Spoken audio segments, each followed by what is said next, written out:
Idées disruptives et management. Ce sont rarement les idées qui manquent.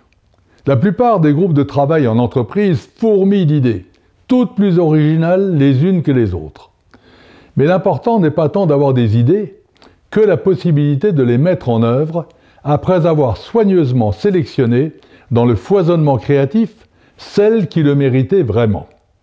Vous n'avez ni le temps, ni les moyens humains et financiers de lancer concrètement tout ce qui vous passe par la tête, à vous et à votre équipe. Il vous faut donc choisir et renoncer. Voici quelques critères qui peuvent vous y aider. Premièrement, l'idée à lancer doit vous stimuler personnellement. Si elle ne vous met pas sur des charbons ardents, si elle ne crée pas au fond de vous une grande exaltation, un enthousiasme débordant, méfiez-vous. Vous risquez de ne pas la poursuivre sur la durée, de ne pas la porter jusqu'à complète maturation. Or, il n'y a rien de pire qu'une idée arrêtée en route par ennui. C'est un gâchis de ressources et une distraction dans votre chemin vers le succès. Deuxièmement, l'idée doit avoir un marché.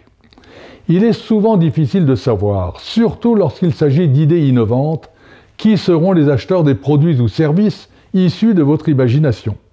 Aussi, pour ne pas mettre en péril votre entreprise, faut-il vous en assurer. Il y a beaucoup de moyens pour cela, en particulier les techniques du Lean Startup, avec consultation régulière des utilisateurs au fil du développement et leurs pivots qui peuvent vous y aider. Cela vaut d'ailleurs aussi pour les grandes entreprises. Troisièmement, l'idée doit rester simple. Une idée qui crée la confusion ou qui reste incomprise de ses clients potentiels n'est pas une bonne idée. Si pour la développer, vous devez consacrer temps et patience à expliquer ses tenants et aboutissants pour que tout un chacun la comprenne, vous allez vous épuiser bien longtemps avant son déploiement. Quatrièmement, l'idée doit avoir un fort potentiel de croissance. Les risques que vous prenez, les ressources que vous engagez, le stress qui sera le vôtre pendant sa mise en œuvre ne doivent pas déboucher sur un pétard mouillé.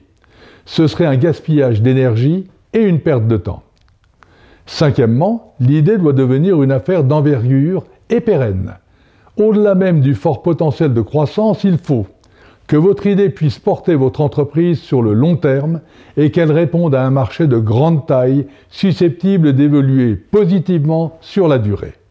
Une fois le foisonnement intellectuel passé par le tamis de ses prérequis à la réalisation d'idées issues de votre créativité et de celles que vous aurez suscitées chez vos collaborateurs, il est probable qu'il n'en restera qu'un tout petit nombre. Ce n'est pas gagné pour autant. Encore faut-il que votre idée rencontre son public au bon moment. Steve Jobs avait déjà lancé en 1993 une tablette, la Newton, retirée du programme en 1998, faute de succès. Ce n'est qu'en 2010, avec l'iPad, qu'elle a enfin trouvé son marché. Une bonne idée pour devenir une bonne affaire doit donc respecter plusieurs conditions et arriver au bon moment, ni avant ni après. Méditons cette phrase de Victor Hugo. « Il n'est rien au monde d'aussi puissant qu'une idée dont l'heure est venue. » À bientôt.